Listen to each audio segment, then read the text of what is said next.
Reallıq olmaq, prinsipa uyğun olmaq demək deyil. Onlar fərqli şeylərdir. Dua edirəm, bir şey istəyirəm. Ola bilər istədiyimi verməyəcək.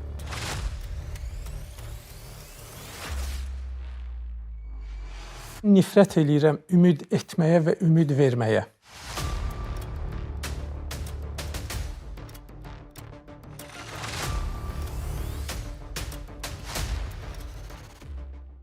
Psixoloqun nə gücü var gəlsin, depressiyada olan adamı depressiyadan çıxartsın. Çətin məsələdir. Adam intihara gedir. Biz əslində ümidi tamam başqa bir formatda yanlış anladığımıza görə bizim hansısa gözləntilər özünü doğrultmayanda biz deyirik ki, ümid işləmir əslində. Ümid insanı passivliyə aparır. Ümid elə bilirəm bir Allaha bağlananda insanda yəqin yarada bilər. Belə dua eləməyin ki, mən heç bir çətinliklə üzləşdirmirəm. Bu qəbul olmayacaq. Yəni, bu dünyanın mahiyyəti faktiki olaraq çətinliklərlə yoğrulub. Ümid mənim istəyim həyata keçəcək formasında deyil. Sən özünü dərk eləməmisənsə, heç nəyi dərk eləyə bilməyəcəksən. Bir dənə özünə qayıt, özünə dönüş elə. Gör özün kimsən. Bəzi şeylər var, lazımdır insana. Amma onun lazım olduğunu hamı dərk eləmir. Amma hamı üçün lazımdır. Bir sorğu keçiriblər. Hər 5 yeniyetmədən biri ümidsizdir.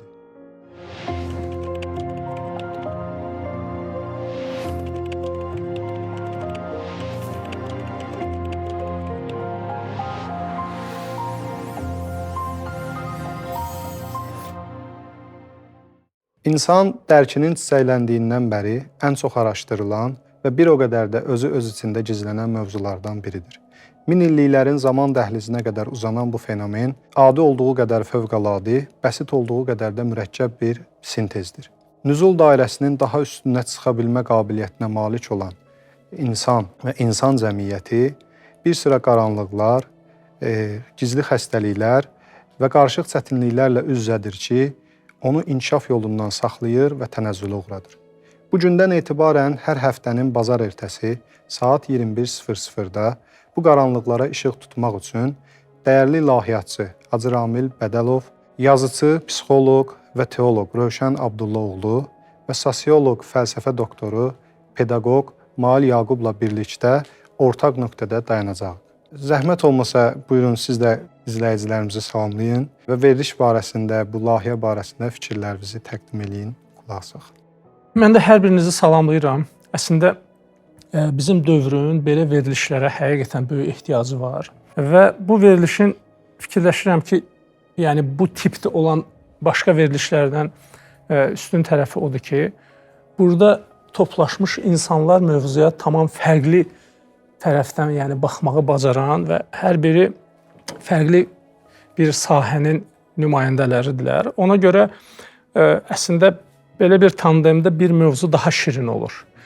Bir sosioloji tərəfdən bir baxılma olacaq, bir psixoloji tərəfdən, bir teoloji tərəfdən. Bu mövzunu məncə daha maraqlı eləyəcək və ən bəsit, ən sadə mövzular həmişə belə bir müzakirələrdə daha belə fərqli baxışlardan işıqlanır. Ona görə əminəm ki, xalqımız üçün çox maraqlı olacaq. Mən hər birinizi təbrik edirəm belə bir gözəl verilişi ərsəyə gətirdiyinizə görə. Hər birinizə uğurlar arzu edirəm. Mən də salamlayıram bütün dinləyiciləri, dəyərli dostları. Vacib mövzudur insan. Düzdür, hər bir şey insan üçündür. Amma insana lazım olanlar, indi veriliş boyunca da danışacağıq bu barədə, iki cürdür. Bir, insan onun lazım olduğunu dərk eləyir. Məsələn, yemək, içmək, maşın, paltar, telefon. İnsan demək olar ki, mütləq əksəriyyət, hamı dərk eləyir ki, bu mənə vacibdir, lazımdır. Hamı, ən ucqar bir kətdə də artıq indi telefonun, hətta internetin zəruri olmağını dərk eləyirlər. Amma bəzi şeylər var, lazımdır insana. Amma onun lazım olduğunu hamı dərk eləmir. Amma hamı üçün lazımdır. Məsələn, onlardan biri elə bu mövzuda, bu verilişdə danışılan məsələlərdir. İnsan depressiyaya düşür, darıxır, sıxılır, ümidsizləşir, gələcəyə inamı azalır, intihar edir. konflikt yaşayır, davadalaş yaşayır. İndi həmin insanlara get denən ki, sənə psixoloq, əxlaq müəllimi vacib lazımdır. Orta məktəbdə müəllimlər repetitor kimi çalışır uşaqlar üçün. Valideynlərə deyək ki, tarixdən, riyaziyyatdan, fizikadan, xarici dildən repetitor tutursan, bir əxlaq müəllimi də repetitordur. Görək valideynlərimizin neçə faizi bunun zəruri olduğunu dərk eləyirlər, qəbul eləyirlər. Çox az faizi, təəssüf. Çox az faizi. Ona görə biz düşünürük ki, bu mövzular vacibdir, lazımdır və bunun vacib lazım olmağını daha geniş arealda bizim insanlarımız qəbul etməlidirlər. Bəli. Salamlayıram ilk öncə sizi, dəyərli izləyiciləri, dəyərli qonaqlarımızı xoş gördüm və çox şadam. Belə bir verilişdə iştirak edirəm. Bəzi ürəyimdən keçənlərə ilkdən maşallah həm Rövşən mənim, həm Mail müəllim toxundu. Doğrudan da bugün ən prioritet mövzu insandır və insanın kimliyi və onun üzləşdiyi problemlər, insanın hara yetişməlidir, hara çatmalıdır. Deyərdim ki, ən mühüm mövzulardan biri budur və bunun ətrafında edə bilirəm, müzakirələr olacaq. Ümid edirəm ki, yaxşı olacaq. Yəni ki, zaman da bunu göstərir.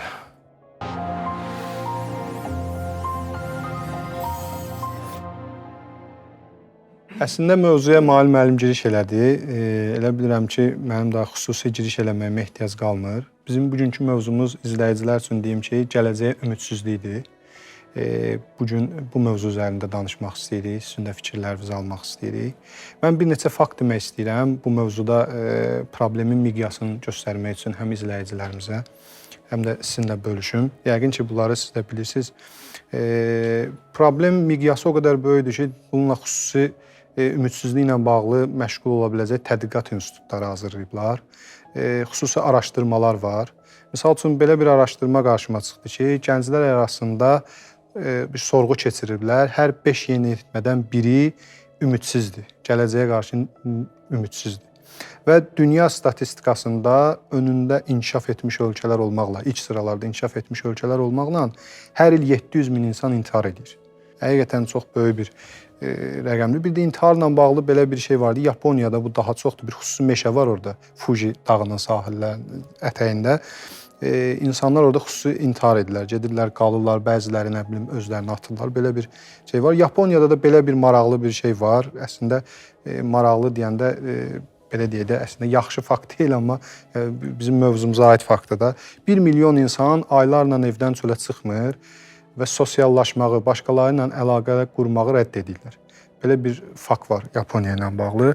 Yəni məsələ bu qədər qlobal, bu qədər böyükdür.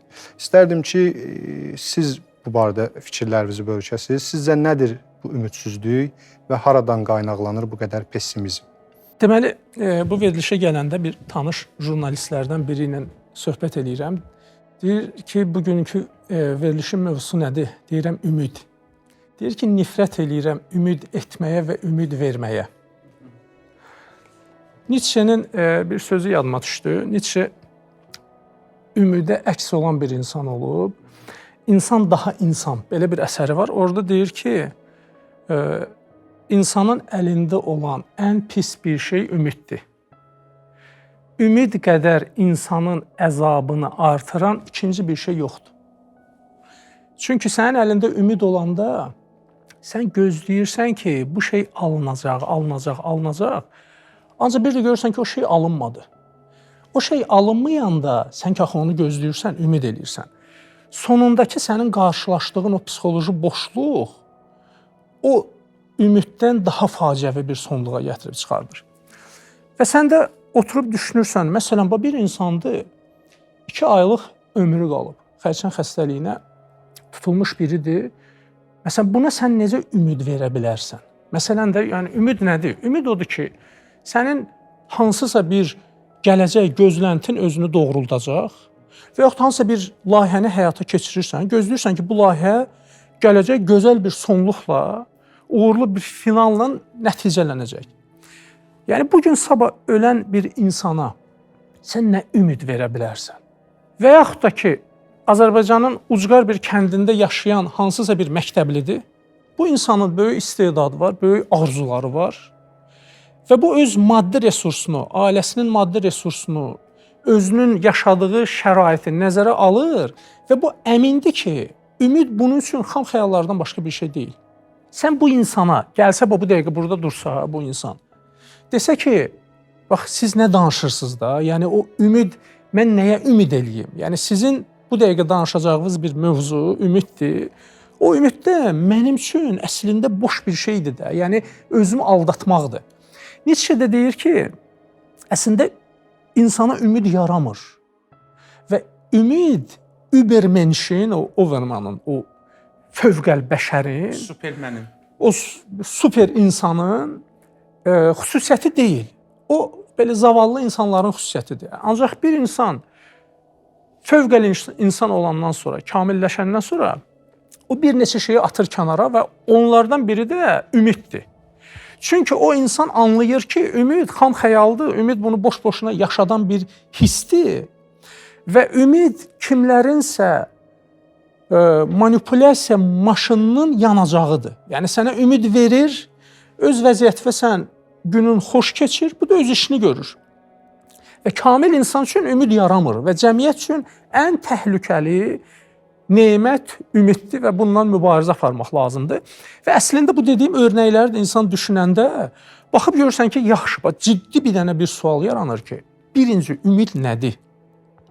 Yəni bu əslində bu belə deyim də o kontur sualları istədim bir əvvəldən verəm ki, bütün bizim və bizi dinləyənlər də bu mövzuya onları düşündürən bəlkə də qorxularından dilinə gətirmədiyi bir tərəfdən baxsınlar ki, yəni dostlar, ümid bizə lazımdır və bu cür ən pis şəraitlərdə olan insanlar üçün sən hansı ümiddən danışa bilərsən?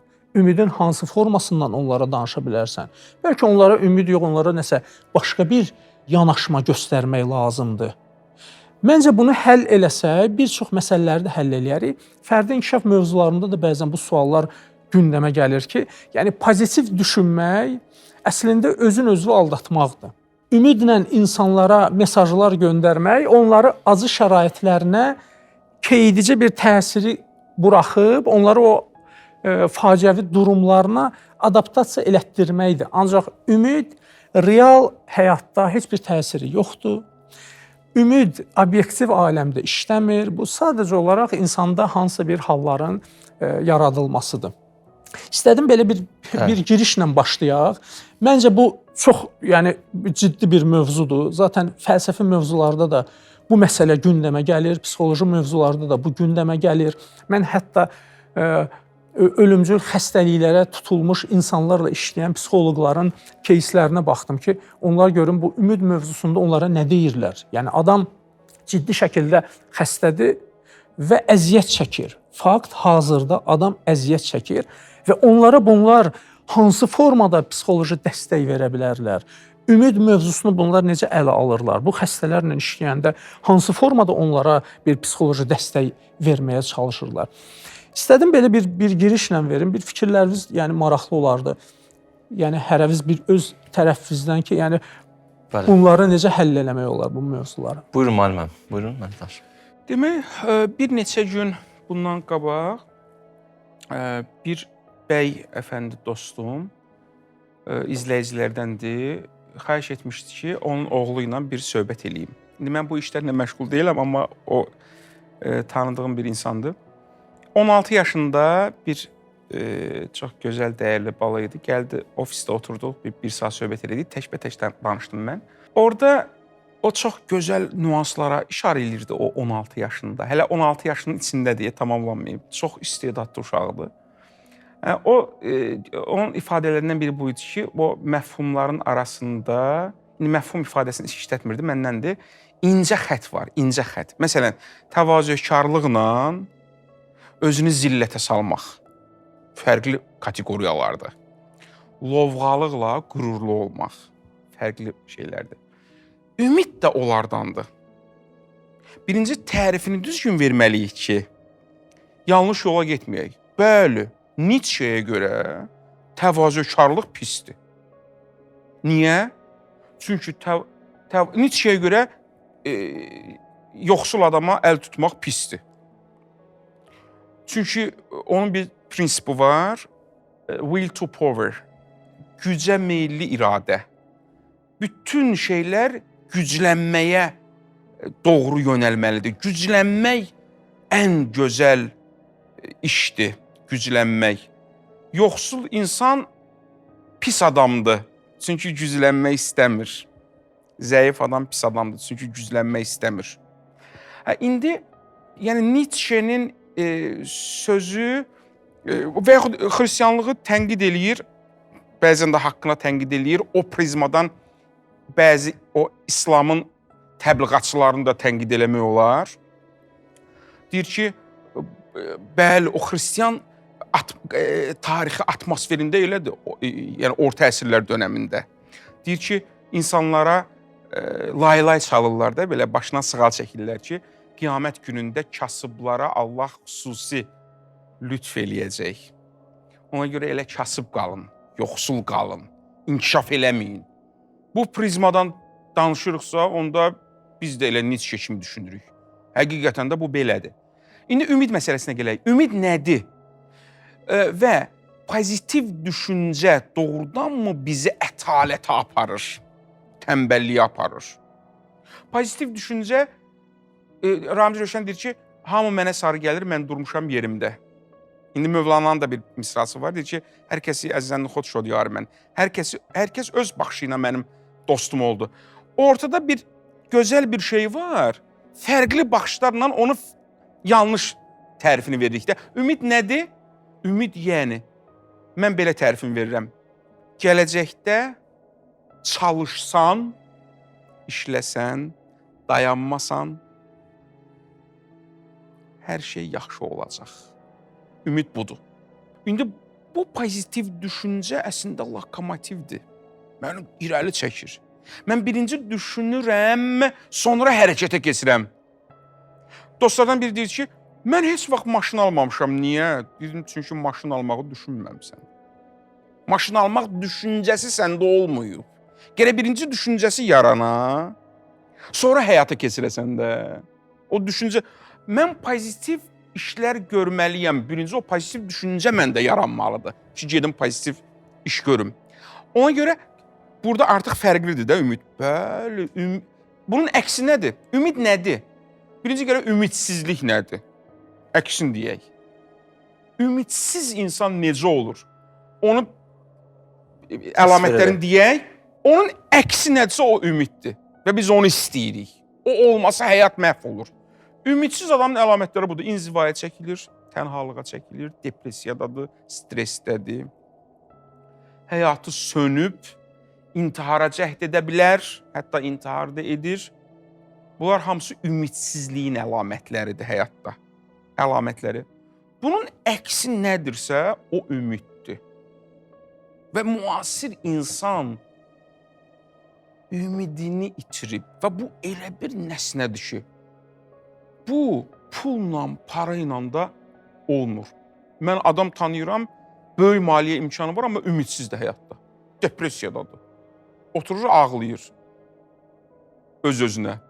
Hansısa bir şeyi yada salır, ölümü yada salır, ağlayır. Çünki ölümdən sonraki həyata da inamı yoxdur. Heç kimə əl tutmur, 1 manat pul xərcləmir, amma milyarderdir. Çox kasıb adamdır. Bəli. Aydındır. Allah sizdən olsun. Mən də bu mövzu elə bilirəm, ümidlə bağlı yanlış baxışlar var. Onlar da bəzi vaxtlar o biraz öncə dediyiniz kimi deyir, ümidə nifrət edirəm, ümid verməyə nifrət edirəm. Düşündüyüm qədər bəzi mövzular elə bilirəm əvvəlcədən düzgün izah olunmur və düzgün izah verilməyəndə, nəticəyə varmayanda insan artıq o nəzəriyyə nifrət yaranır içində. Belə bir hədislərdə qeyd olunmuşdu. Deyir ki, insan tikan toxumu səpib inşallah qızıl gül çıxar. Belə ümidlə yaşamaq boşdur. Yəni, Bu puçluqdan başqa bir şey deyil. Və bu cür nə də təsəvvürün ki, biz təbliğ etsək, yenə də heç nə boşluğa, puçluğa dəvət etmişik oluruq. Və nəticədə qarşı tərəfdə artıq get-gedə bu mövzuya qarşı, bu fikirlərə qarşı belə deyək, nifrət yaranmağa başlayır. Düzgün, çünki əvvəldən düzgün izah verilməyib. Məsələn, mən həmişə özüm bu mövzularla üzləşəndə görürdüm ki, tutaq ki, bir insana istəyirlər ümid versin, nə deyirlər, narahat olma da, heç çətinlik olmayacaq, problem olmayacaq, məsələn, bu cürünə təqdim ediblər, izah verirlər. O gələndə, məsələn, o dalanlara dirənəndə, o çətinliklərə düşəndə, sanki o artıq fikrə qarşı inamını da itməyə başlayır. Yəni, bir növ yalan zənn edir. Elə bilir ki, məni bu gün necə aldadıblar, amma həqiqət bu deyilmiş də. Amma doğru-dürüst izahlar verilsə, elə bilirəm. Yəni, bunun da kökündə nə yatır? İnsan birinci, müzakirə edirik də, birinci insanın özünə tanıtmaq lazımdır. Bu insan kimdir? So, bu insan hara çatmalıdır, hara getməlidir, hara çata bilər. Və bu hara çata bilər bildikdən sonra ki, məsələn, onun zirvəsi haradır? Ora çatmaq üçün ümid olmasa insan o zirvəyə necə yetişə bilər ki? Ümumiyyətlə, o ümid enerjidir, mühərrikdir, insanı hərəkətə gətirir. Ümidsiz məgər ora çatmaq olarmı? Məsələn, mən istəyirəm bir yerə yetişim. Birinci onu fikirləşirəm, düşünürəm zehnimdə. Ondan sonra başlayıram addımlar atmağa və hərəkət eləməyə. Amma burada mən bilən düzgün izah verilməlidir. Yəni, İlk öncə deməliyik ki, çətinliklərlə üzləşəcəksən, bu çətinliklər qaçılmazdır. Ümumiyyətlə, uğura gedən yol çətinliklərdən keçir. Bir qərb alimlərindən yaxud birinin belə bir fikir var, deyirdi ki, qəhrəman bərabərdir konflikt. Yəni, konfliktlərə olmalıdır, çətinliklər olmalıdır, yıxılmalısan və yekunda da gəlib çatmalısan bir yerə, yetişməlisən. Bu başqa yol yoxdur. Ümumiyyətlə, mən keçən dəfə bir kəlmə araşdırdım. Yenə də ümidlə yəni ki, bağlıdır. Müsibət kəlməsini araşdırdım. Ərəb mənşəli kəlmədir. Bizim leksikona keçib. Deyir ki, isabət kəlməsindən götürülüb. İsabət yaydan ox atmağa deyirlər də. Sanki deyir, müsibət hesablanmış, ölçülmüş bir yaydan çıxan oxdur ki, gəlib düz ünvana deyib də. Yəni, bu təsadüfən deyil. Ya bunu yayı özün çəkmirsən, özün yanlışlardır, ya da ki, bu lazımdır. Əgər özün çəkmirsənsə də o böhranı fürsətə çevirmə imkanatın da var. Hər halda yerdən qalxa bilərsən. Yəni, düşündüyüm qədər düzgün tərif verilsə, həm dünyaya düzgün tərif verilsə, həm insan düzgün özünü tanıya bilsə, ümid gəlib orada öz yerini tapacaq. Bundan öncə elə bilirəm, mühüm əvvəldə danışılası mövzular lazımdır. O da ən mühüm mövzu insanın kimliyidir və dünyanı doğru-dürüst tanımaqdır. Mən bir dənə bir hədis deyim də sizlə bölüşək. Hədis belə idi ki, deyir ki, təxminən məğzin deyirəm də deyir, problemləri, çətinlikləri minimuma endirmək olar, amma sıfıra düşürtmək qeyri-mümkün. Yəni, sən çətinliklərin içindən olmalısan, ayağa qalxmalısan və hərəkət eləməlisən və ümidin olmalıdır ki, çıxa bilərəm bu vəziyyətdən, düşdüyüm yerdən qalxa bilərəm və belə insan hərəkət eləməyə başlayır. Əslində, yəni, mən də sizinlə razıyam. Yəni, çox, məncə, dəqiq məqama işarə elədiniz ki, yəni, burada ümidin nə olduğunu öncə açmaq lazımdır və cəmiyyətdə formalaşan ümidin tərifi əslində yanlış tərifdir. Məsələn, cəmiyyətdə ümid deyəndə nə nəzərdə tutulur? Hamı belə başa düşür ki, ümid odur ki, gələcəkdə hansısa bir işin gözəl nəticə ilə bitəcək və yaxud da gözləntin mütləq olaraq həyata keçəcək. Ona görə sən ümidi sehirli bir iksir kimi gördüyünə görə, ümid sənin bütün problemlərin açarı kimi sən onu təsəvvür etdiyinə görə, sən fikirləşirsən ki, xəstə bir insana sən ümiddən danışırsansa, mütləq olaraq ona elə sözlər deməlisən ki, bu anlasın ki, sabahları bunun xəstəliyi həll olacaq. Və yaxud da ki, problemsiz həyat. Yəni, bir insanın çətinliyi varsa, ona ümid vermək odur ki, ona sən elə bir formada bir motivasiya eləyəsən ki, bu əmin olsun ki, sabahlar bunun heç bir problemi olmayacaq. Əslində, bu xam xəyallardır və bu fəlsəfi və psixoloji cəhətdən ümidin tərifi deyil də. Və fəlsəfə ümidə çox şaxəli, çox rəngli, çox formatlı bir insanın hissi kimi baxır. Yəni, ömrünə 2 ay qalmış bir insana aydındır ki, sabahları sağalacaqsan demək onu aldatmaqdır və bu əslində ümiddən tamam kənarda qalan bir mövzudur. Və yaxud da ki, bir insan hansısa bir ucqar bir kənddə çalışan bir tələbə şagirddirsə, sən ona çətinliksiz bir həyat olacaq, sabah yaxşı olacaq. Bunlar o da anlayır, sən də anlayırsan ki, bunlar boş-boş sözlərdir də. Deməli, ümid bəzi yerdə insanın özü ilə harmoniyadır. Bəzi yerdə insanın ilahi rəhmətə ümid bəsləməsidir. İlahi bağışlanmağa insanın əmin olmasıdır. Bəzi yerdə insanın öz vəzifəsini, nəticəsi olmasa belə etməsidir. Yəni, bu yenə də hərəkətə gətirir. Bəzi yerdə insanın sülh halında yaşamasıdır. Bəzi yerdə daxili hüzurdur. Yəni, əslində ümid mənim istəyim həyata keçəcək formasında deyil. Biz bəzi hədislərə də baxanda görürük ki, deyir, dua edən mütləq olaraq onun nəticəsini də görər. Yəni, bir icabət olunar və qayıdıb orada səhabə Peyğəmbərimizdən soruşur, deyir, mən bəzi hallarda dua eləyirəm, dualarım heç həyata keçmir. Məsələn, istəyirəm, hansısa bir hacətim yerinə yetsin, o indiyənə kimi də heç yerinə yetməyib. Deyir ki, sən ümumiyyətlə icabətin mənasını anlamamısan. Bəzi yerdə bu günahların bağışlanması kimi özünü göstərir. Bəzi yerdə bu istəyin daha yaxşı bir formada sənə qayıtması kimi özünü göstərir.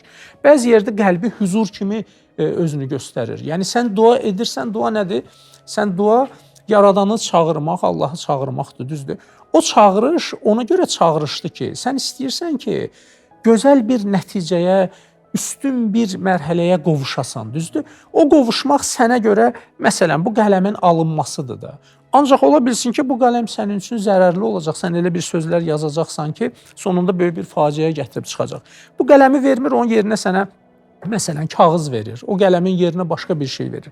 Biz əslində ümidi tamam başqa bir formatda yanlış anladığımıza görə bizim hansısa gözləntilər özünü doğrultmayanda biz deyirik ki, ümid işləmir əslində. Ümid insanı passivliyə aparır. Klassik məntiqdə orada elmin qismləri bölməsində bir təsəvvür, bir təsdiq mövzusunda belə bir bölümə keçir. Deyilir ki, insanın hansısa bir mövzuya olan psixoloji halətləri bir neçə qrupa bölünür. Birincisi vəhimdir. Vəhim odur ki, belə izah eləyək, hansısa bir iş həyata keçəcək, yoxsa yox. Əgər onun həyata keçməyinə sənin inamın 20%-dirsə, bu artıq vəhimdir, 50-dən aşağıdır. Əgər 50-dirsə, ola da bilər, olmaya da bilər, bu artıq şəkdir. Bu ikinci mərhələ. Üçüncü mərhələ zəndir. Artıq 50-dən yuxarıdır, ancaq 100-dən aşağıdır. Yəni, sən deyirsən, böyük ehtimalla bu alınacaq. Ancaq 100% əminsən, yox, 100% əmin deyiləm. Yəni, zənnin yeri vəhm və şəkdən üstündür.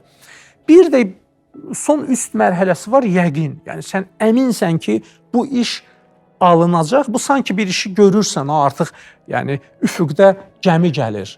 Mən əminəm ki, o məni nicat verəcək, gəlib məni bu adadan xilas eləyəcək. Bu, artıq yəqindir. Ümid vəhm deyil. Əgər ümid vəhm olanda, yəni 50-dən aşağı olanda, bu artıq məyusluqdur. Yəni, əslində psixologiya gəlir, insanı o vəhimdən qaldırır. Şək də deyil. Yəni, bu işim ola da bilər, olmaya da bilər. Bu səni yenə də passivliyə yönəldəcək. Vəhm də, şək də səni passivlikdə saxlayır. Ümid yəqin də deyil.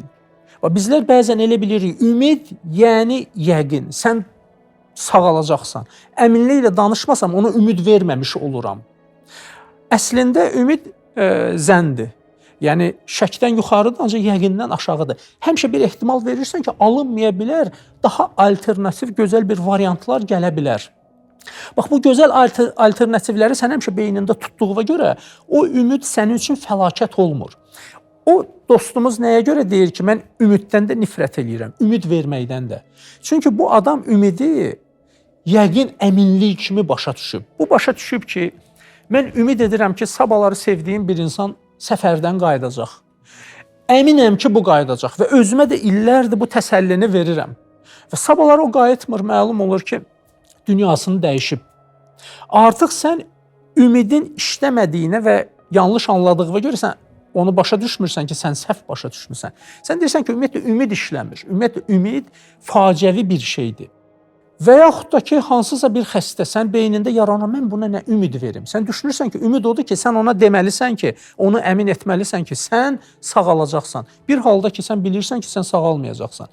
Deməli, biz əslində ümidi bəzən səhv anlamışıq. Nietzsche ümidi vəhm kimi anlayır. Məsələn, o sizin dediyiniz kimi o başa düşüb ki, Nietzsche deyir ki, ümid insanı passivliyə aparır. Bu başa düşmür ki, əslində ümidsizlik insanı passivliyə aparır.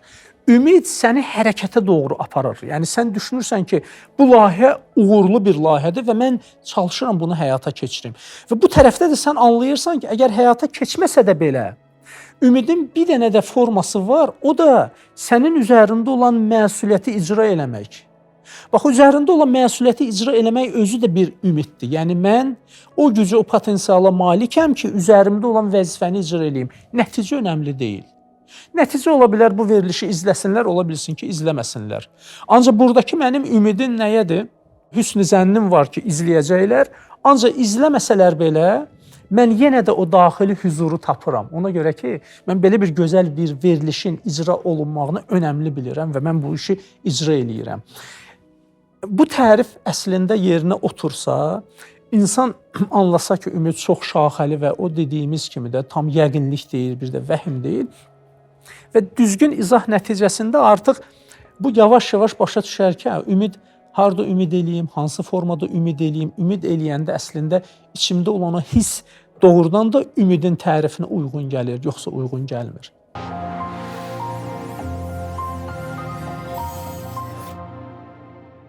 Ümid ki, yəqin yaratmır deyirsiniz. Məncə, ümid insanın özünə bağlı olanda yəqin yaratmaya bilər. Bilmirəm, bəlkə də razılaşmazsınız, bəlkə Hacı da fikrini bildirər bundan bağlı. Ümid, elə bilirəm, bir Allaha bağlananda insanda yəqin yarada bilər. Belə bir şey fikirləşirəm. Bilmirəm, bəlkə də. Əslində, bu teologiyada, psixologiyada da belə bir şey var.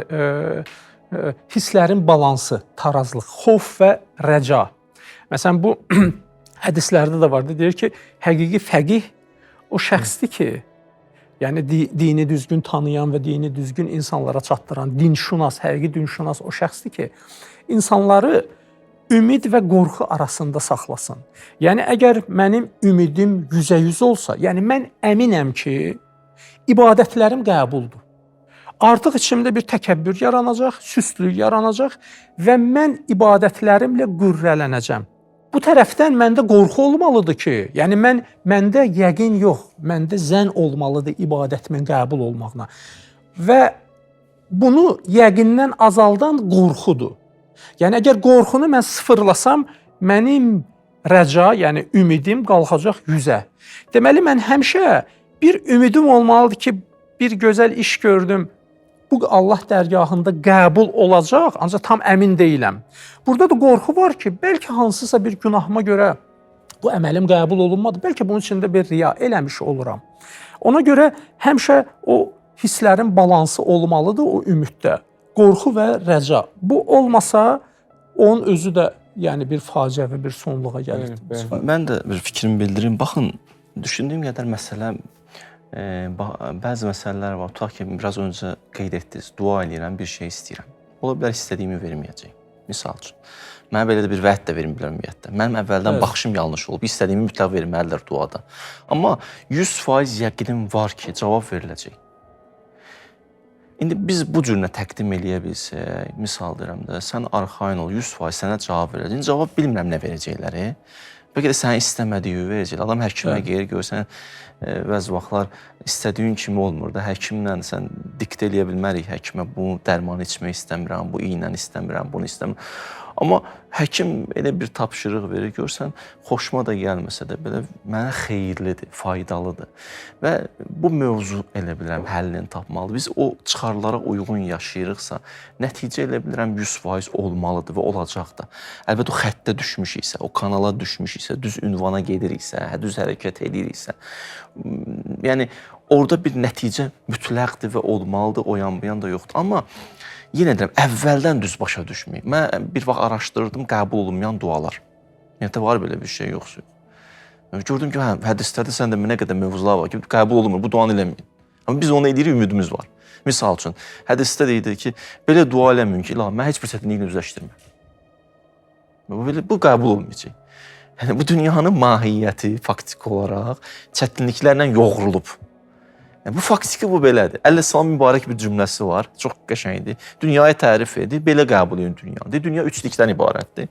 Bir fanidir, bil. İkinci bil ki, müxtəlifliklərdən ibarətdir. Gecəsi varsa gündüzü də var, asanlıq varsa çətinlik də var. Bu gələcək, o birisi gələcək. Qəbul elə bunu. Bir də qəfil hadisələr. Dünyanı bu cür anla, bu cürlə qarşıla və bu cürlə hərəkət elə. Və amma onu bil ki, əgər o düzgün xəttdə hərəkət edirsənsə, o yoldan çıxmamısansa, mütləq və mütləq ayə də hətta ihdəl husnəyeyni, nə olursa olsun, o tərəfi də, bu tərəfi də ən gözəlin verəcək Allah mənə. Özü demir gözəlin, ən gözəlini Allah mənə verəcək. Amma buraxaq ona. Hətta mən bir ayə çıxmışdı. Deyir ki, Musa Peyğəmbərin sözü, tərcüməsini deyirəm sizə, dayanıb bir dənə yerdə, bir çətinliyi içindədir. Orada əlin qaldırır Rəbbinə, deyir ki, Allahım səndən bir şey istəyirəm, o da budur ki, nə xeyrimdir onu ver də. Bilmirəm nə verirsən, amma onu 100% bilirəm ki, verdiyin xeyirdir. Xeyir olsun. Bilmirəm nədir. Amma onu bilirəm ki, mənim ehtiyacım var. Nə verəcəksənsə. Yəni, bəzi mövzular var ki, yəqin halda belə başa düşürəm. İndi yenə də diskussiya olar, müəllimənin fikir deyər, Rövşən müəllimdə. Bəzi mövzular var ki, 100% yəqin bizim yanlış baxışlarımız var. Yanlış baxışlarımız. Ora çatmayanda artıq nə olur? Bir dənə faciə baş verir. O nəticəyə də vara bilmirik. Bu qədər fikrim mən. Demək, o ümidin tərifi, indi konkret bir deyək, sonra bunun ümidsizliyi yaradan səbəbləri deyək. Ümumi bir konsensusa gəldik ki, ümid bu deyil ki, çalış və yaxud ümumiyyətlə hər şey yaxşı olacaq. Bəli. Bu deyil. Heç kim belə bu... Yaxşı olacaq, yəni sən düşündüyün kimi olacaq deyil də. Hər şey yaxşı olacaq. Dünyaya gəlmişsə hər şey xeyir. Ümid budur. Çalış. Çalış. O Quranda çox gözəl ayə var. فَإِذَا عَزَمْتَ فَتَوَكَّلْ عَلَى اللّٰهِ. Bütün tədbirləri gör, necə deyirlər, bazar araşdırmaları elə, o marketoloqlar demişən, hamısını çək-sevir et, sonda ən rasional qərar ki, qəbul elədini, o qərarı qəbul et, əzm, qərar qəbul etmək, iradəni toparla, ondan sonra Allaha təvəkkül et. Bax, burada ümid var. Qorxma. Get. Yaxşı olacaq. Ümid budur. Orada da yəni bu qanundur. Sünnədir. İlahi qaydadır. Özə təkcə də inananlara deyil. Hamıya aiddir bu. Və ən leysə lil insani illa ma sa'a. Quran ayəsidir.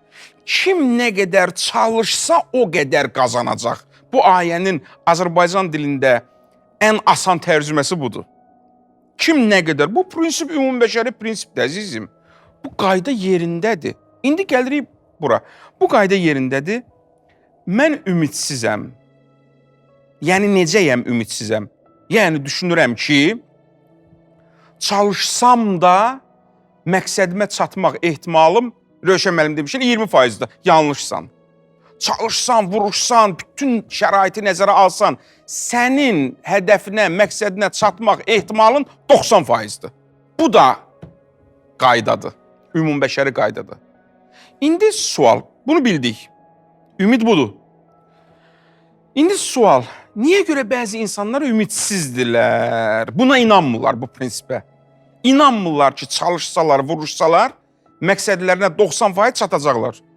Niyə qeyd edirik 90%? Çünki orada yazılmamış, bəzən nəzərdə tutulmamış şeylər var. Məsələn, yağış yağmaya bilər, gün çıxmaya bilər, sən təsərrüfatla məşğulsansa, biznesin uğursuz ola bilər. Bəli, nə bilim, birjada qiymətlər oynaya bilər. Yəni, bu istisnalardır. İstisnalar qaydanı pozmur. Yaxşı. 2 dənə şey qeyd eləmişəm. Bunlardan biri çox vacibdir. Niyə görə ümidsiz insanlar var həyatda ki, bunlar inzivaya çəkilirlər, depressiyadadılar, intihara cəhd edirlər. Ən vacib məsələ, 2 dənə şey qeyd eləmişəm. Biri, bunlarda problemi həll etmə bacarığı yoxdur. Amma ikincisi çox önəmlidir. Özünə dəyər vermir bu adam. Özünə dəyər vermir. Self-esteem deyirlər ingiliscə buna. Özünə də, bizim dini mətnlərində izzət-i nəfs. Özünə dəyər vermir, özünü çox dəyərsiz hesab edir. Ona görə deyir ki, ümidim yoxdur, işlərim düzəlsin. Niyə görə özünə dəyər vermirsən? Axı səndə bu işləri həll etməyə potensialı var. Bir məsələndə əlavə edeyim burada, düzdür mövzuya aid deyil, bu sonrakı verişlərin mövzusu ola bilər. Bir cümlə deyirəm, qayıdıram təzədən mövzuya. Bəzən görürəm ki, bu şeyi tənqid eləyirlər, bəzi müasir yazıçılarımızdan görmüşəm ki, insan qərb düşüncəsini tənqid eləyirlər. Qərb düşüncəsinin 1 milyon dənə eybi var, amma bu prizmadan qərb düşüncəsi tənqidə uyğun gəlmir. Ki, qərb düşüncəsi başdan ayağa qədər özünü deyir, özünü xilas et, özünü. Bu şey Quran ayəsində də var da. Aleykum enfusakum. Özünüzü tapın. Özünüzü unutmayın.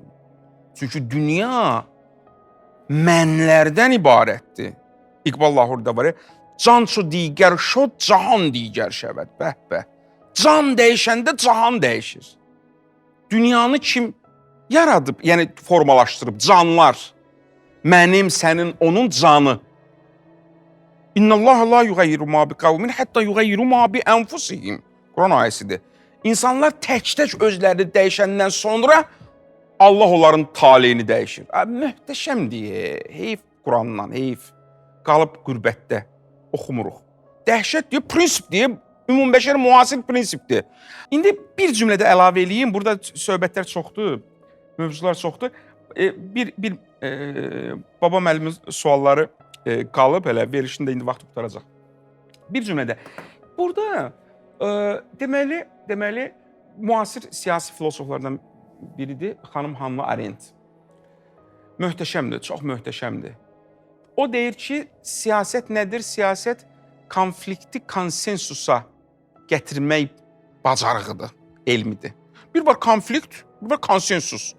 Hamı birləşsin, razılaşsın. Mən bunu bir ara o dərslərdə deyirdim, canlı yayımla olan o insan tarixi haqqında dərslərində. Sonra orada bir şey əlavə eləmişdim. O xanım Hannah Arendt'də o yox idi. Mən onu əlavə eləmişdim ki, cəmiyyət üçün konflikt normadır yoxsa konsensus? Bir araya gəlmək normadır yoxsa konflikt? İndi burada gələcəm ümid məsələsinə. Burada ciddi bir bəhs var. Bəhs nədir? Bəzi yenə də yazarlar, Azərbaycanın bu müasir bəzi yazarları burada da çaşıblar. Nədə? Əzizim, insan üçün sağlamlıq normadır, yoxsa xəstəlik? Sağlamlıq normadır, prinsipə uyğundur. Xəstəlik yox. Ona görə bizim dostumuz, həmkarımız, ailə üzvümüz 5 il sağlam yaşayanda demir ki, nə əcəb sağlam yaşayırsan? Xəstələnəndə soruşuruq, niyə xəstələnmirsən? Çünki xəstələnmək prinsipə ziddir. Yaxşı, şeyə gətirirəm.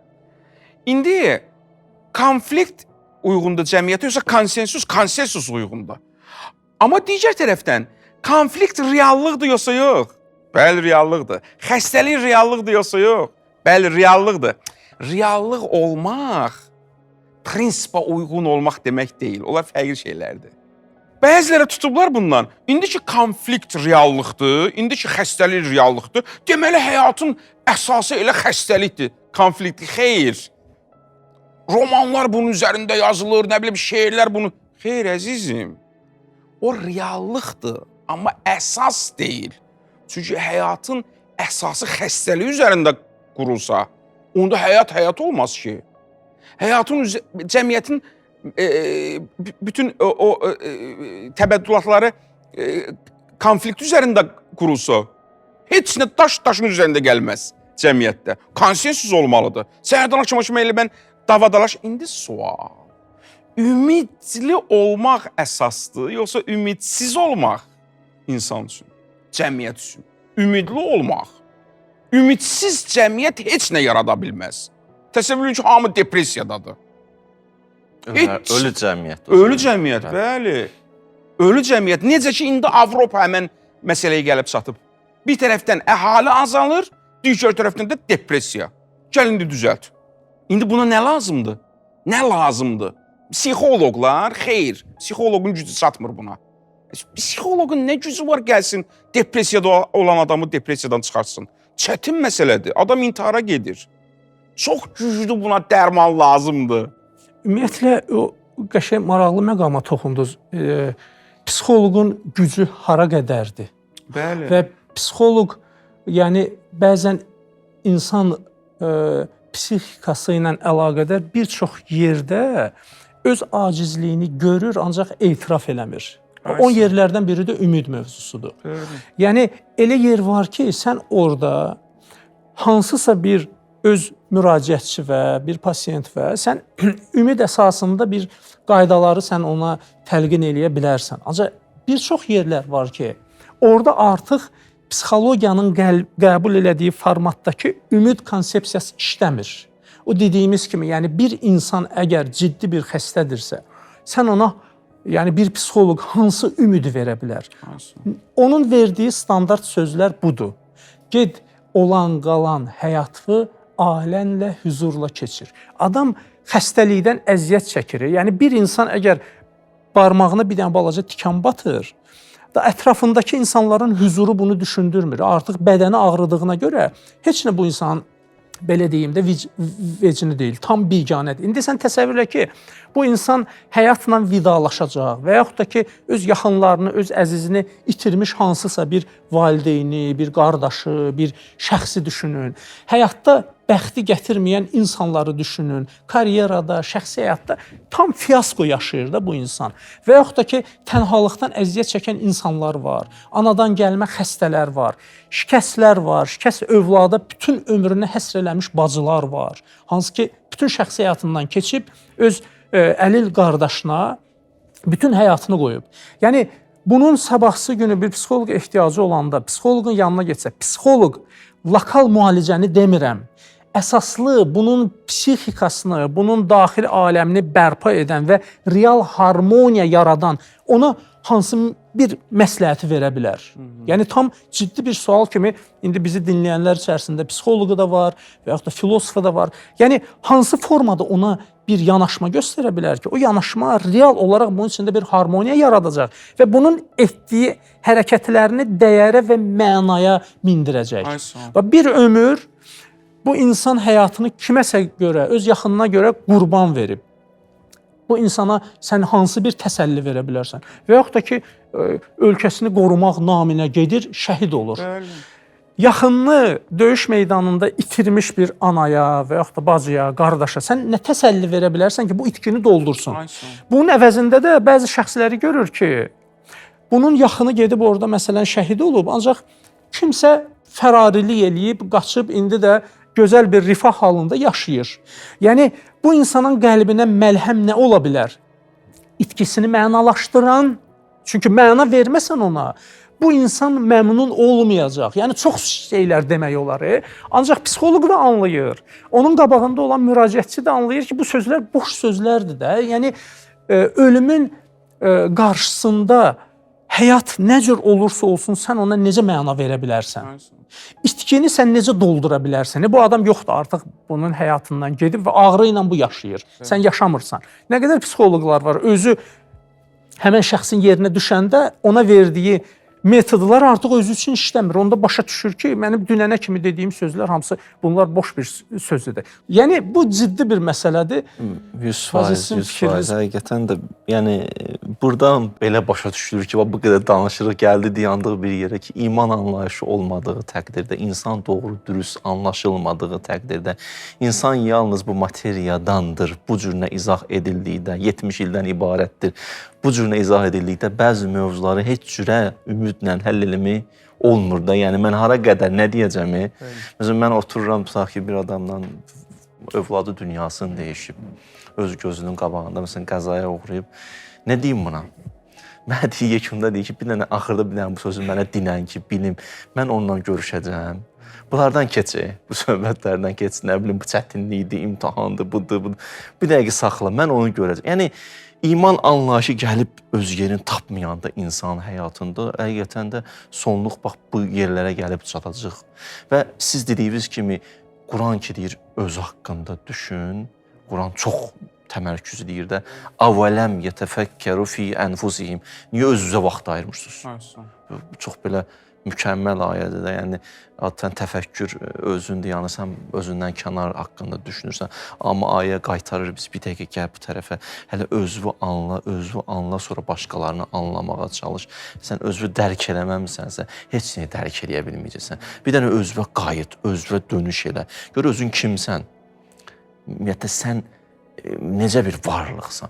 Düşündüyüm qədər bu mövzu, o birisi mövzular həllini tapmayana qədər siz demişkən o keydici, yəni müəyyən bir sözlər deyəcəyib 5-10 günlük yaxşı olur, amma yenə fırlanıb, yenə gəlirək, o deyil, yəni alınmır.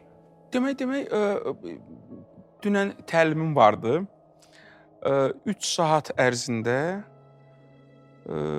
Robert Cialdini'nin təsir psixologiyasına aid, kitabın adı elə təsir. Kitabının xülasəsini dedim. 400 səhifəlik kitabı 3 saatda dedim. Orada möhtəşəm məqamlar var. Təsir psixologiyasına aid. Necə olur ki, mən başqasına təsir edə bilirəm. 6 dənə onun yolunu deyir. Yollarından biri də səlahiyyət qanunudur. Authority ingiliscəsi. Səlahiyyət bu nə deməkdir? Bu o deməkdir. Biz hər hansı bir sahədə o sahənin səlahiyyətli adamı bir söz deyəndə onu eşidirik. Çox da dərinliyinə getmirik. Məsələn, həkimə müraciət edirik. Hamı deyib ki, bu yaxşı həkimdir. Maşınımızı ustaya aparırıq. Hamı deyir ki, bu yaxşı ustadır. O sahənin səlahiyyətlisidir. O usta nə desə deyirik baş üstə. O həkim nə resept yazsa baş üstə. Hətta belə adi sahələrdəyə, mən dünən təlimdə demədim. Məsələn, maşını park eləyirik hardasa. Orada o parklama işinə baxan adam da orada səlahiyyətli. O harda deyirsə deyirik, yaxşı, burada saxlayırıq maşını. Mübahisə eləmirik. Burada səlahiyyətli oldu. İndi gəlirik məsələyə. İnsanların şərqdən tutmuş qərbə qədər ən böyük səlahiyyətli varlıq kimi qəbul etdikləri hansı varlıqdır? Allah. Yəni, ateistləri qoyduq kənar, hətta ateistlərin qəlbində də belə bir his var. Deyir, Nietzsche 30 dənə kitab yazıb, əvvəldən axıra qədər Allahla vuruşur. Kişi bir dəfə dedim, bəsdir də, yox. Ürəyi soymur axı, tam həll eləyə bilməyib məsələni. Ona görə axırıncı kitabında da yenə oradan bəhs eləyir. Bir dəfə dedim, bəsdir də, bildik, Allah yoxdur. Yox, təzədən. Nəinki o, demək olar ki, hamısı elə mövzuların əvvəli sonu elə Allah. Niyə? Çünki həll eləyə bilmirlər axı, o tam yox deyə bilmirlər. Russell kimi əjdaha deyir ki, mən bilmirəm, agnostikəm. İndi gəlir bura. İndi ateistə qoy, hələ Allaha inananlar, Allah adlı bir varlığa. Ən böyük səlahiyyət sahibi odur. İndi gəlirik bu məsələ. Yaxşı, bu səlahiyyət sahibi olan varlığın, yəni Allahın sözünü kim çatdırsın bu ümidsiz insana? Ki onu sakitləşdirsin. Axı dedik, insan psixologiyası belədir, səlahiyyət sahibi nə desə, onun təsirinə düşür. O Robert Cialdini'nin qaydası. Bəs burada kim çatdırsın orada? Məncə problem o çatdırandadır. Təqdimat düzgün deyil. Təqdimat düzgün deyil, yəni düzgün adamlar çatdırmır. Bəli. Çünki o çatdıran adamda o ilahi rəngdə olmalıdır. O səlahiyyəti ona da yansımalıdır. O sözlər təhlükəlidir də. Yəni səlahiyyəti olmayan adam düzgün olmayan sözləri düzgün kimi təqdim edər.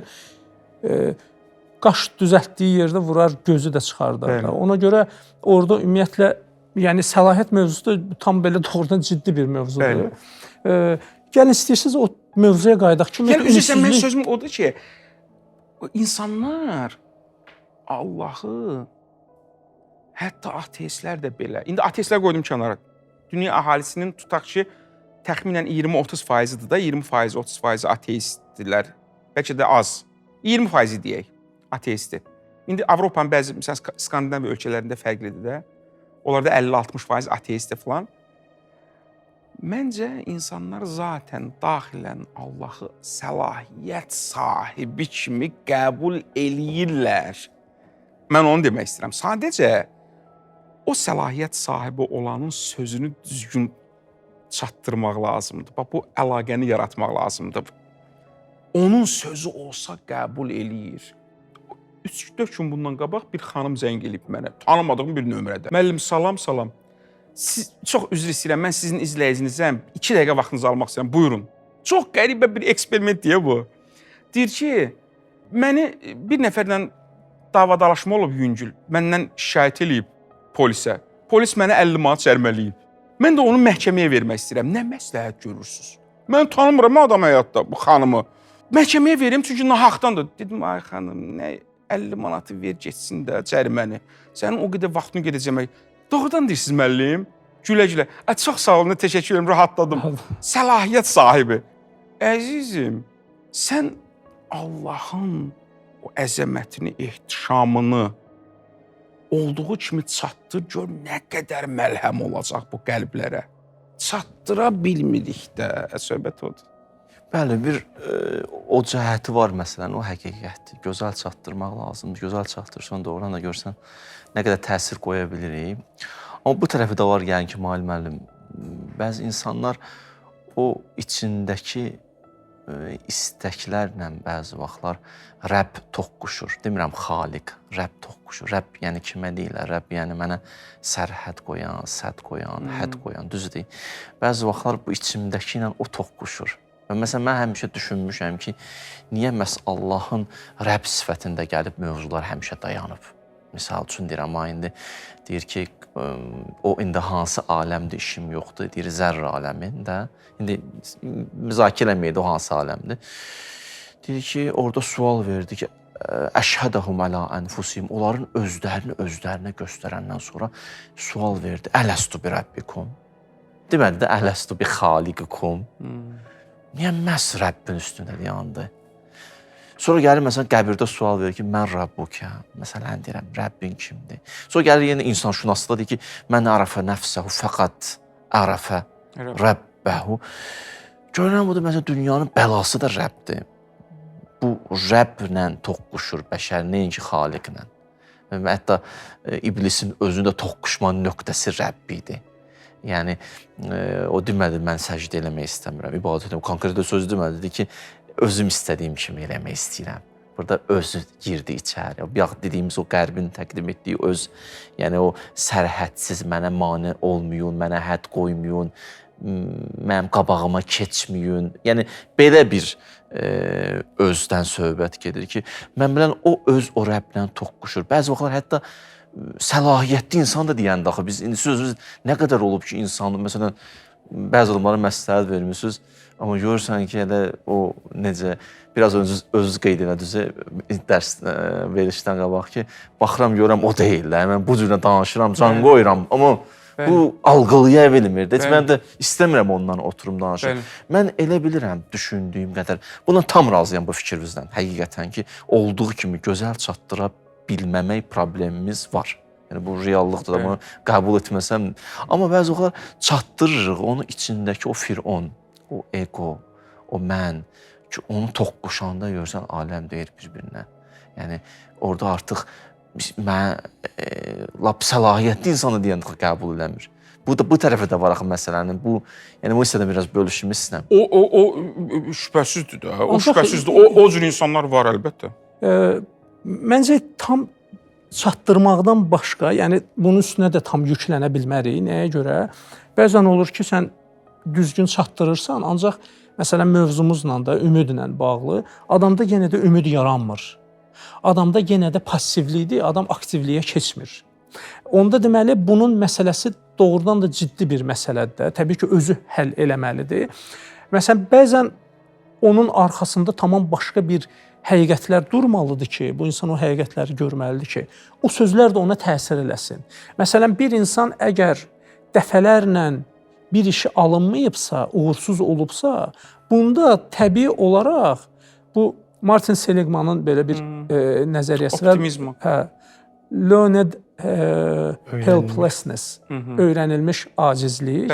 Avtomatik bu acizliyi özünə bir xarakter kimi, həyat tərzi kimi qəbul edir. Çünki bir neçə dəfə bunu Mən eləyib, bacarmayacağam. mən bacarmayacağam. Bir dəfə alınmayıb, 2 dəfə alınmayıb, 3 dəfə alınmayıb.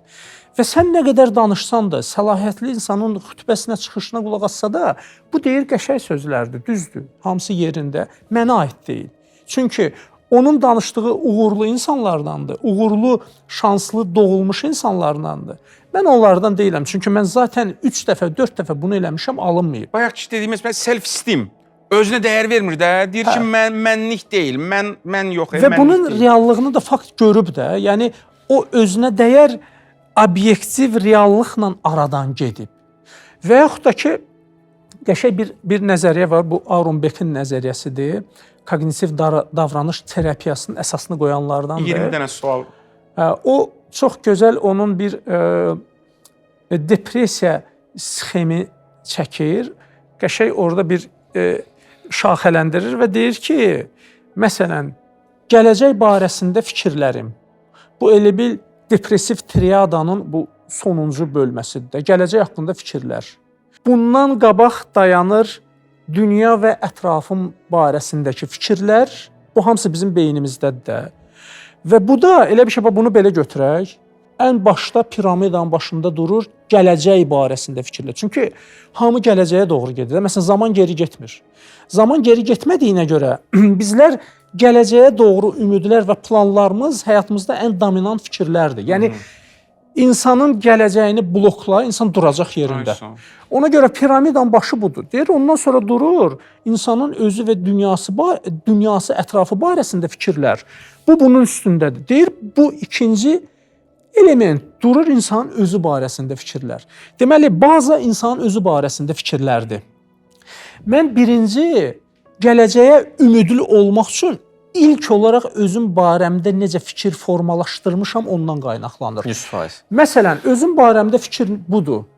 Mən uğurluyam, mən bacarıqlıyam, mən yaraşıqlıyam, mən qabiliyyətliyəm. Hansı işə əlimi atıram, alınır. Alınmasa alternativ yolları tapacam. Bu mənim barəmdə fikirlərdir. Ətraf barədə necədir? Ətrafımda məni sevən insanlar var, ailə üzvlərim məni sevir. Düzdür, məktəbdə bəziləri məni bəyənmir, işimdə bəziləri bəyənmir, ancaq əksəriyyət məni ilə həmfikirdir. Dünya mənə yönəlib. Bir iş görsəm, həmfikir insanları tapacam. Bu ətrafın barəsindədir və nəticədə üçüncü fikir. Bu insanın sən beynini əgər araşdırsan, görərsən gələcək barəsində gələcəyim gözəldir, gözəl həyat yoldaşı tapacam, gözəl övladlarım olacaq. Cəmiyyətimiz yaxşılığa doğru gedir, hər şey gözəl olacaq. İnsanın gələcəyi də gözəl görür. İndi təsəvvür eləyin ki, bu şəxsiyyəti sən əzirsən. Ya ailədə əzirsən, ya karyerada əzirsən və o bazada olan fikirlər, özü barəsində olan fikirlər neqativ olur. Mən neçə dəfə şahid olmuşam, ata övladı barəsində hamının yanında belə çox sərt bir sözlər deyir. Yəni elə bil ki, öz nökəri ilə davranır da. Yəni ged onu gətir belə elə, nə bilim, ona buna diqqət göstərir. Övladına gələndə o qalsın kənarda bu cür.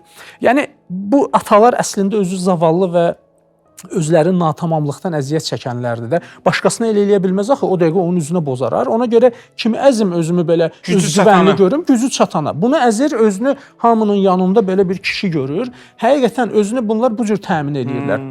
Və yaxud da bu cür aciz insan gəlir, şirkətin rəhbəri olur.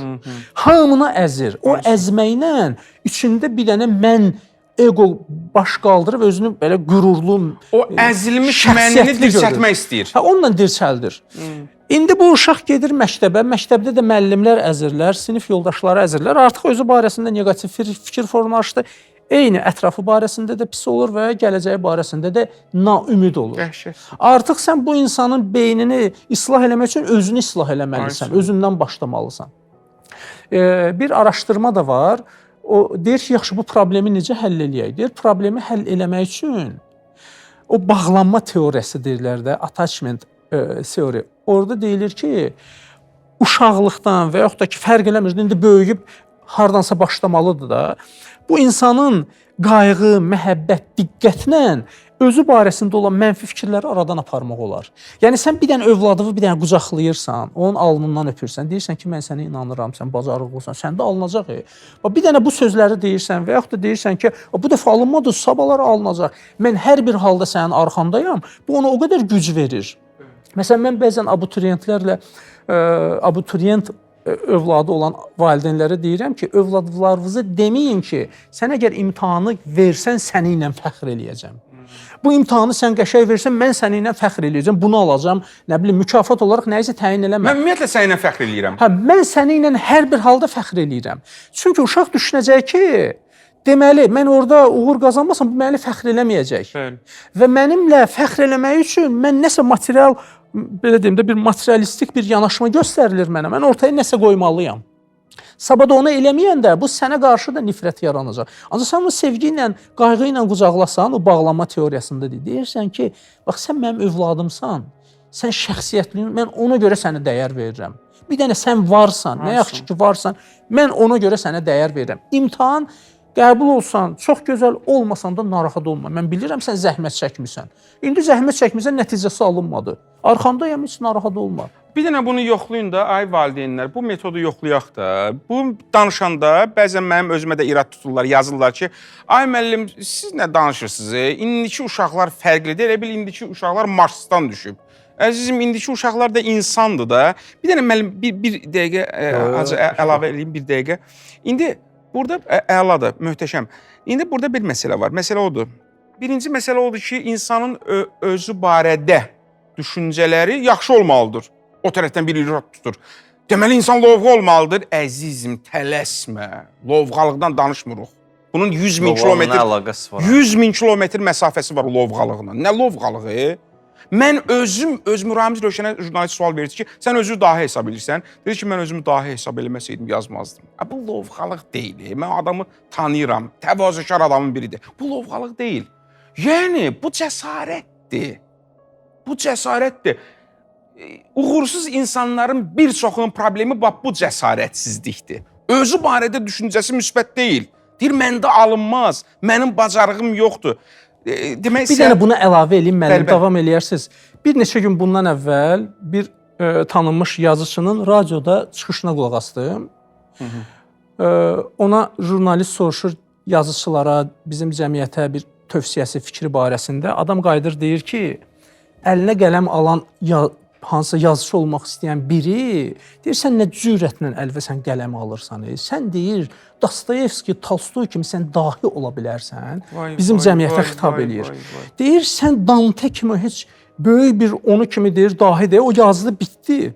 Sən onu kimi ola bilərsən, sən deyir, ömründə heç vaxt onu kimi bir şəxsiyyət ola bilməzsən. Bu hansı psixoloji tədqiqata əsaslanır bu fikir, mən anlamıram. Bu o qədər bunu başladı belə deyim, danışmağa, axırda aparıcı belə özünü saxlaya bilmədi. Dedi ki, müəllim, bəs yəni siz özünüz də yazıçısınız da, siz də yazırsınız da. Sən niyə yazırsan? Sən onu da niyə yazırsan? Deyir, özü də biraz elə bil çox sərt oldu, yəni insanları siz məyus elədiniz. Bəli.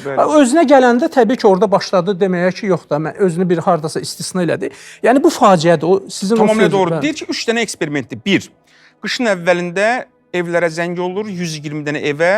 Əgər 3 ay qışda qaza qənaət etsəniz, qışın axırında adınız qəzetdə, indi 80-ci illərin eksperimentidir, qəzetdə, Siyaldinin kitabında, qəzetdə nümunəvi vətəndaş kimi dərc olunacaq. 12,8% qənaət qaza. Növbəti il yenidən eksperiment. Heç zəng olunur, xahiş edirik qaza qənaət edin. Qənaət olmur. Çünki o şey yoxdur, axı, o dərc olunmaq söhbəti yoxdur. 3-cü eksperiment. Qışın əvvəlində zəng olunur, qışın axırında sizin adınız dərc olunacaq. Bir aydan sonra, bir ayı qənaət ediblər. Bir aydan sonra zəng edirlər, həmən. Bağışlayın, o dərc olunmaq söhbəti daha olmayacaq. Artıq olmayacaq. Adınız qəzetdə, yenə də baxırlar, növbəti 2 ayda yenə də qənaət var. Niyə? Axı dərc olmayacaq, cavab. Bu bir ay müddətində onlar qaza qənaət edildilər, artıq onların özlərinə baxışı dəyişdi. Mən qaza qənaət edən vətəndaşam. Öyrəşdi bu ada. Fikir verin, növbəti 2 ayda da artıq o minvalla davam eləyir. Bilə-bilə ki, adı dərc olmayacaq. İnsan bu qədər həssas varlıqdır. Bu qədər həssas varlıqdır. İndi sən səhərdən axşama qədər ata uşağına deyir ki, səndən adam olmaz. Düz. Həqiqətən o böyük bir təsirdir uşağa. Bir də siz demişkən də təvazökarlıq bu deyil ki, məndə heç nə yoxdur. Təvazökarlıq budur ki, səndə olanları gör, amma müstəqil görmədə onun lütfü kimi gör. Nəyin ki, məsələn, mən özümə heç eləyim, sıfır eləyim, bu mənada deyil də. Yəni, məndə olan, hətta mən bir dəfə bir araşdırma oxuyordum, bir qərb mütəfəkkirlərinin fikri dedi ki, hər bir insanda bir 10-a yaxın istedadı var. 10-a yaxın. Sadəcə o kəşf olunmayan istedadlardır.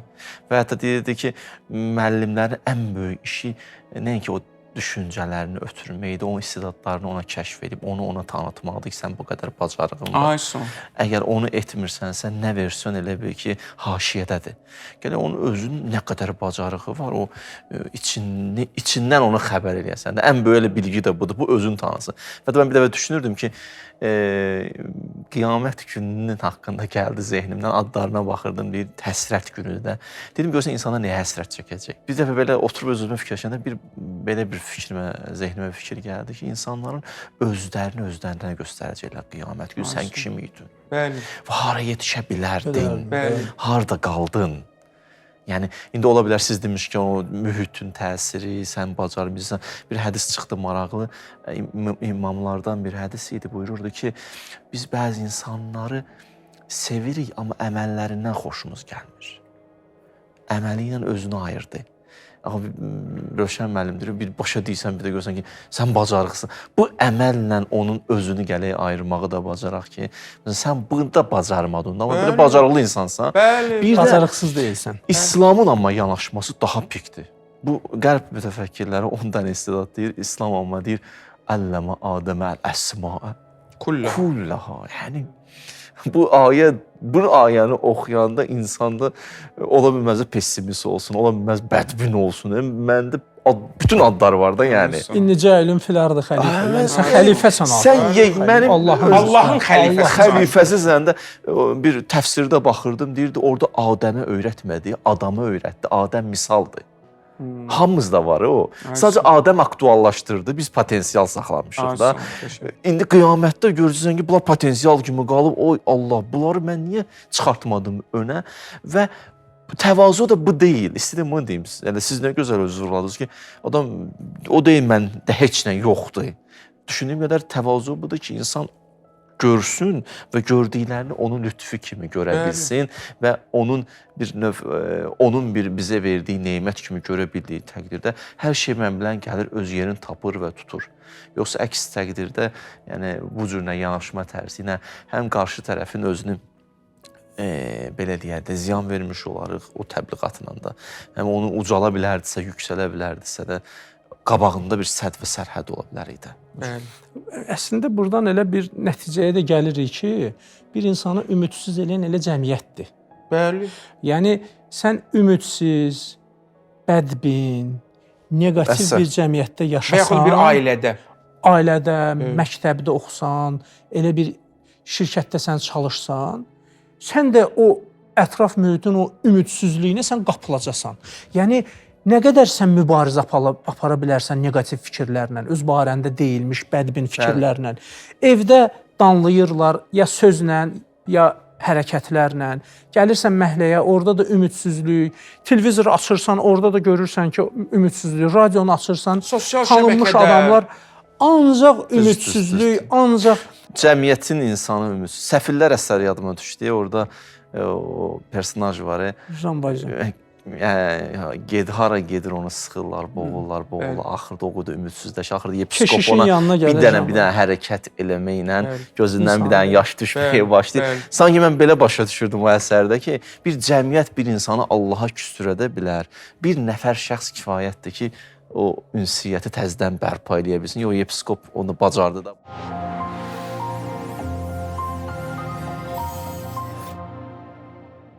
Hər birinizə təşəkkür edirik. Vaxt ayırdınız, verilişimizə iştirak elədiniz. Beləliklə verilişimizi burada bitiririk. Gələn verilişdə ümidsizlik haqqında mövzunu davam eləyəcəyik. Sonda isə Allah hər birimizə haqqa doğru təfəkkürlə addımlamağı nəsib etsin. Sağ olun.